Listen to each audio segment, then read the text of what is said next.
Your position doesn't fit within the new hierarchy, Caroline said during a brief Zoom call. She explained your division is being merged. My name is Dustin Hale, age 44, Senior Development Director at Red Forge Technologies in Boulder, Colorado. For a dozen years, I led teams and developed systems that helped turn Red Forge from a struggling startup into a serious player in the energy sector. Every major breakthrough we had, every streamlined system, I had a hand in all of them. I didn't argue or react when Caroline gave me the update. I asked how the offboarding would work and quietly signed off. Professional until the end. That was 3 weeks ago. Today, I sat in my home office, scanning the non-compete clause in my contract. The wording had gaps, big ones. Triumph's legal team had clearly rushed the process, assuming no one from a small company would notice or challenge it. That assumption was a gift. My phone buzzed, another message from Jason, our lead system architect. The 5th engineer to check in since the buyout. You were right. They're killing everything we built. Still thinking about that plan we talked about? I didn't reply. Not yet. The timing had to be perfect. Industry headlines celebrated the merger. Triumph Energy Corporation, a Fortune 500 giant, had acquired our ambitious little firm. The media loved the story. The press release touted synergies and a unified vision. Caroline Vega, the executive Triumph appointed to oversee our integration, promised continuity. We value the talent at Red Forge, she'd said. Hollow words. Layoffs began just over a week later. I reopened the business plan I'd been building out over the past few months, not because I saw this coming, though I had suspicions, but because I'd already noticed the shift. Even before Triumph got involved, our execs had started chasing short-term gains over actual progress. The way they rushed to accept Triumph's offer, that should have been the first red flag. In the kitchen, I poured a coffee and looked at the whiteboard near the fridge. It held the names of key clients we'd served at Red Forge. Their struggles. The custom systems we built to solve them, solutions that would soon be abandoned by outsiders who didn't understand the work.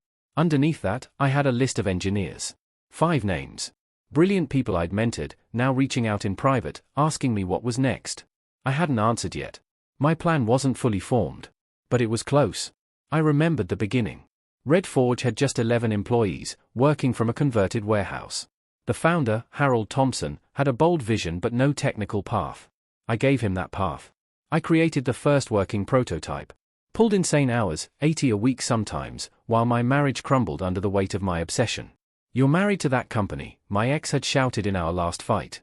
She wasn't wrong. I turned down offers from bigger companies with fatter paychecks. Harold made me feel like my work mattered. This is your company too, Dustin, he used to say. We never signed equity deals, an oversight, in hindsight, but I believed loyalty would pay off. Then Harold's health declined. 3 years ago, his son Tyler took over. Tyler had a polished resume but none of Harold's drive. He cared more about dressing the company up for sale than building great tech. Culture changed fast. Instead of pushing innovation, we were measured by quarterly numbers.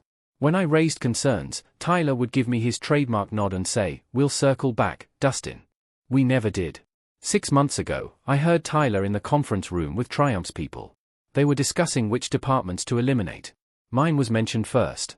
That night, I started outlining what would later become Pinnacle Dynamics, a new venture, built from everything Red Forge had forgotten. A rival firm built from the pieces Red Forge was discarding, that was the vision. I kept that vision quiet, kept delivering high performance, and waited. If they decided to keep me, I'd stay and give them my best. If not, I had an exit strategy. The first clear warning came when Caroline booked one-on-ones with every department head, except me. Then I was cut from strategy emails. Finally, Matthew from HR asked to touch base about my org chart. Still, I trained junior devs, cleaned up documentation, and worked like I mattered. I thought I did. 2 days before my exit, Caroline asked for full access to my archives and roadmap. I handed over everything, no resistance. Professional to the end. When the call came, it lasted 7 minutes. Caroline didn't realize that while she outlined my severance, I was already texting Jason, time to discuss that project. Dinner at mine. Tomorrow. 7 p.m. 5 engineers came. Every one of them had a similar story, shut out by new leadership, their work sidelined, their voices ignored. They weren't just frustrated. They were ready. All they needed was a plan. The moment it became real was during Caroline's company-wide presentation 6 weeks post-acquisition. With nearly 50 people already gone, she took the stage once used to showcase our innovations and declared, Red Forge systems will be phased out in 18 months as we move to Triumph's enterprise stack. Her enterprise stack was laughably outdated, at least 3 years behind the curve. The very reason we built custom solutions at Red Forge was because Triumph's systems couldn't scale to modern demands. Now, they were gutting our work to shoehorn clients into a legacy framework. In the crowd, I saw engineers exchange wary looks. They knew what this meant: years of problem-solving erased, customer needs dismissed. The innovations that made us worth acquiring were being buried. I stayed silent during the Q&A. No pushback. I simply noted who nodded along and who kept their heads down. Afterward, I went to the garage and sat in my car for nearly an hour. No engine. Just thinking. This wasn't about me losing a paycheck. This was about watching something I helped build get dismantled by people who never understood why it worked. That night, I opened my laptop and finalized the business plan. What began as a backup had become the real thing. I created a private group chat with the 5 engineers who came over after I was let go. If you're serious about building something better, I've got a proposal. Confidentiality is critical. All 5 replied within minutes. For the next 3 weeks, we met at my place after work. We analyzed Triumph's blind spots, their vulnerable client base, and the outdated nature of their strategy. We listed exactly what made Red Forge great, and how to evolve it legally. I used my severance to lease a small office and register the new company. We named it Pinnacle Dynamics, chosen to symbolize upward movement, a higher standard. Something better. The day my final Triumph paycheck hit, I got a message from Tyler Thompson: "Heard you might be starting something. Let's talk before this goes too far." I didn't reply. That conversation had expired the day Caroline deemed my 12 years irrelevant. Instead, I messaged our group: "Office secured. Legal setup done. We're ahead of schedule. Are you ready to give notice tomorrow?" Replies came in fast. All 5 said yes. I closed my laptop and looked at the photo on my desk: Red Forge's first team. Harold and me, smiling beside our first prototype. "This one's for you, Harold," I said quietly, eyes on the prototype. "We're going to build it right this time." 3 months after founding Pinnacle Dynamics, we landed our first major client, Vestral Manufacturing. A mid-size production firm, they'd been relying on Red Forge systems for years. Their operations director, Anthony, had worked closely with me on several tailored integrations. "Triumph's team doesn't get our setup," he told us during our pitch. "They're forcing us into a one-size-fits-all package." We showed him our platform, based on Red Forge's founding principles but rebuilt with major enhancements. He signed the contract that day. 2 days later, Triumph's legal team sent a certified letter. They claimed I'd violated my non-compete and stolen proprietary tech. The letter demanded we shut down immediately or face legal action. I wasn't surprised. Our attorney, Elena Winslow, reviewed the document and confirmed what I'd suspected: the non-compete was overly broad and vague. Energy management solutions could mean almost anything, and Triumph had no proof of stolen code, because there wasn't any. But taking on a Fortune 500 in court would bleed us dry. I chose a different tactic and requested a meeting with Caroline. She agreed, likely assuming I'd be intimidated. We met at Triumph's sparkling downtown HQ, where the Red Forge logo now sat, barely visible, in a corner of the lobby. "This can't go on," Caroline said the moment we Saturday. "Your startup directly competes with tools you helped build here." I replied evenly: "Those tools are being sunset, per your own roadmap. And our systems are built from scratch, not using Red Forge's proprietary code, which my non-compete prohibits." Her jaw tightened. "You're still violating the spirit of the agreement. And you've poached our staff." "Former staff," I corrected, "who chose to leave after their roles were altered post-acquisition." She leaned in. "Let's be pragmatic, Dustin. Triumph has near-limitless legal resources. You have, 3 months of cash flow? Why drag this out? We could bring you back. 2-year contract. Excellent pay." There it was, the real motive. They didn't want to rehire me, they wanted to neutralize me. Tie me up in red tape and dissolve any threat. I stood. "I appreciate the offer, but I'll take my chances with Pinnacle." That afternoon, Triumph pushed harder. They contacted Vestral and 2 other prospects, warning them of potential legal trouble tied to Pinnacle's systems. Anthony called immediately. "They're threatening to audit our current platform and cancel our service contract if we work with you," he said, clearly frustrated. "We can't take that risk right now." Within 24 hours, we lost all 3 deals. Our financial runway shrank from months to mere weeks. That night, the team assembled in our modest office. The tension was obvious, they were looking to me for direction. "They're playing hardball," I admitted. "But they've made a tactical mistake." I pulled up an email I'd received that morning, from Harold Thompson. Red Forge's founder had been quietly observing everything from retirement. His message was simple: "Dustin, I've been following the situation.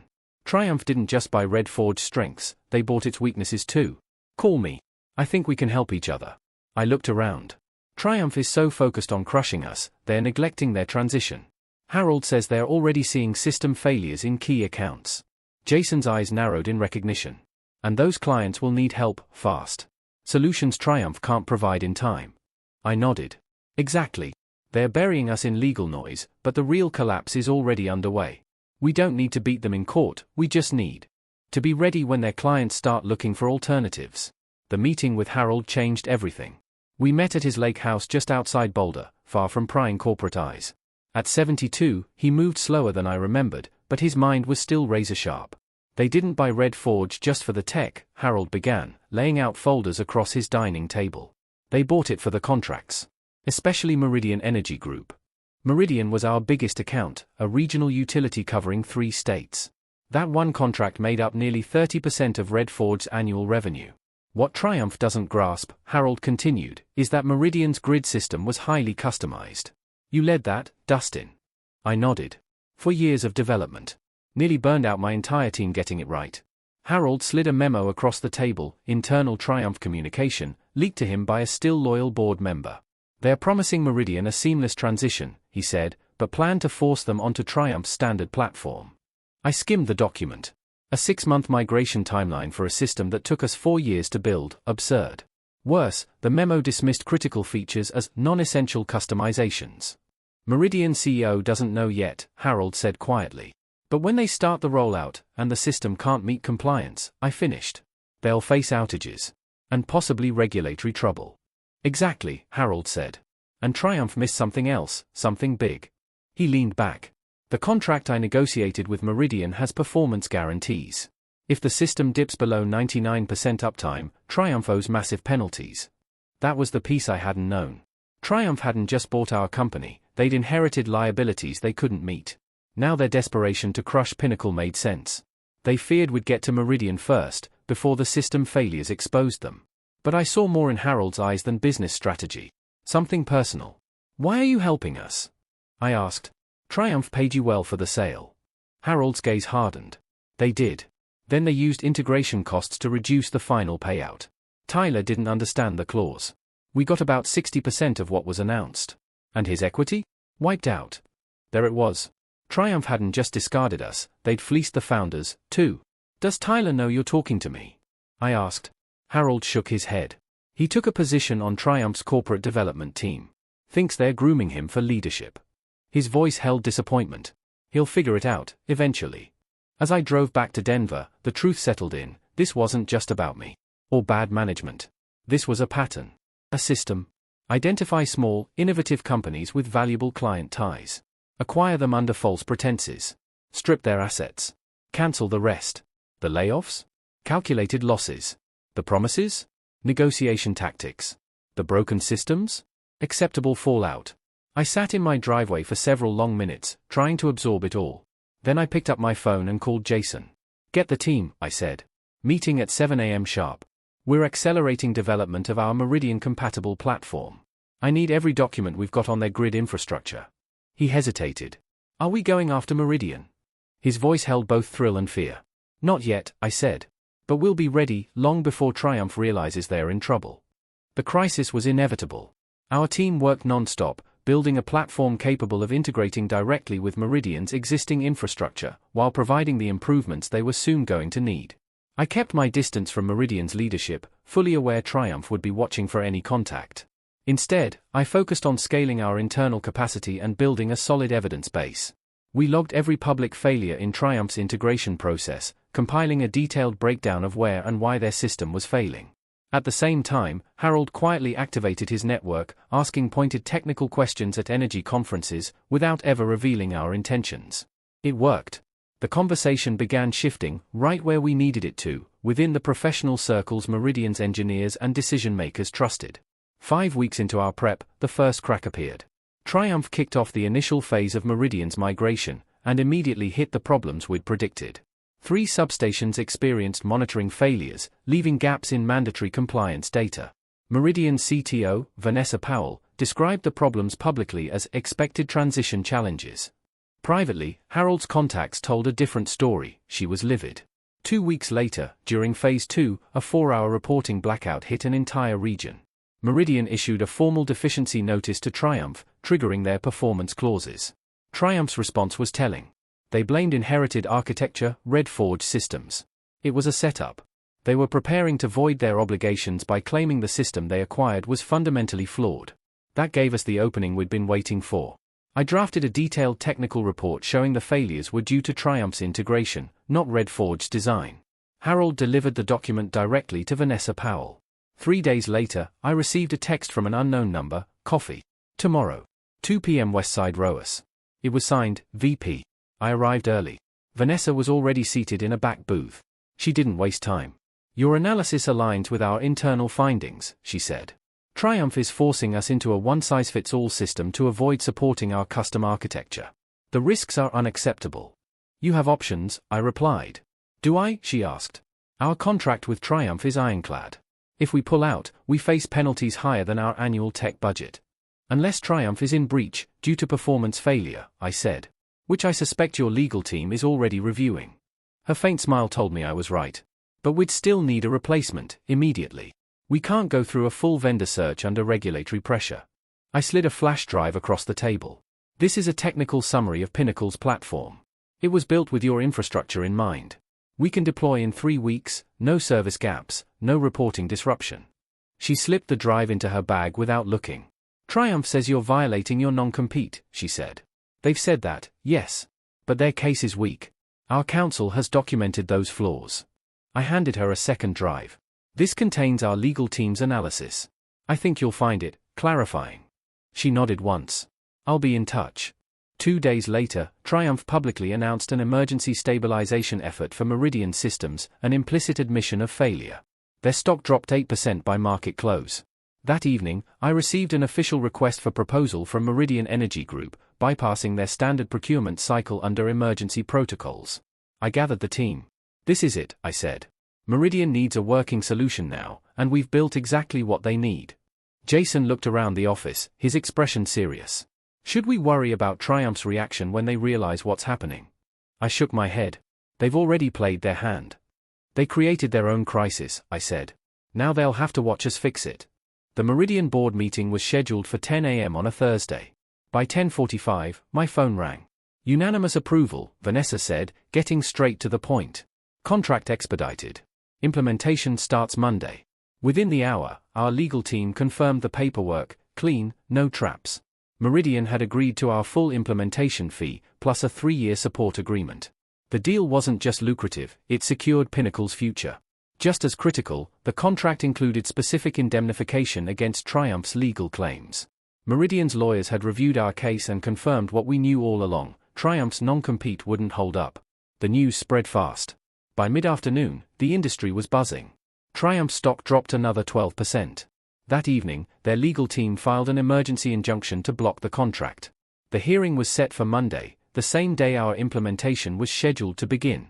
At the courthouse, Triumph showed up with 4 attorneys, led by their general counsel. Caroline sat behind them, her face composed but rigid. The judge read the briefs, then addressed Triumph's team. These agreements appear to prohibit use of proprietary Red Forge systems, she said. But the evidence indicates Pinnacle built its own architecture. And Meridian has made a compelling argument for public interest in uninterrupted utility services. She denied the injunction. No debate. Outside the courtroom, Caroline stepped in front of me. This isn't over, she said, voice low. Triumph doesn't lose. I looked her in the eye. This was never about winning or losing. It was about building something that actually works. I walked past her, toward my team. Together, we left to begin the implementation that would not only stabilize Meridian Systems, but secure Pinnacle's place in the industry. The win wasn't loud, but it was complete. 18 months later, Pinnacle Dynamics had grown to a team of 27. We occupied an entire floor in downtown Boulder, with glass walls and mountain views, those same mountains that had witnessed both my professional collapse and my rebirth. The Meridian rollout had gone flawlessly, completed early, 0 service interruptions. Word spread fast. Within a year, 4 additional major clients had migrated to our platform. Triumph dropped its legal case quietly, shifting focus to damage control. Caroline was reassigned to a subsidiary out of state. Tyler Thompson left for a startup incubator, wiser, perhaps, for the experience. Harold visited the office from time to time, watching what had risen from the ashes of Red Forge. He never joined Pinnacle officially, but his influence lingered in every blueprint and strategy session. On the second anniversary of my termination, I received an unexpected email from my original Red Forge boss, the one who'd hired me 12 years before. "You built something better than we ever could have," it read. "Some of us saw the acquisition coming but couldn't stop it. Some victories take time." I closed my laptop and walked into the conference room, where our team was toasting the launch of a new product module. These weren't just co-workers anymore. They were partners, people who had risked their stability for a shared belief that competence and integrity could still win. That good work mattered. Later that night, I stood alone on my deck at home, watching the sun fade behind the mountains. The bitterness from 2 years ago had melted away, replaced by something unexpected: gratitude.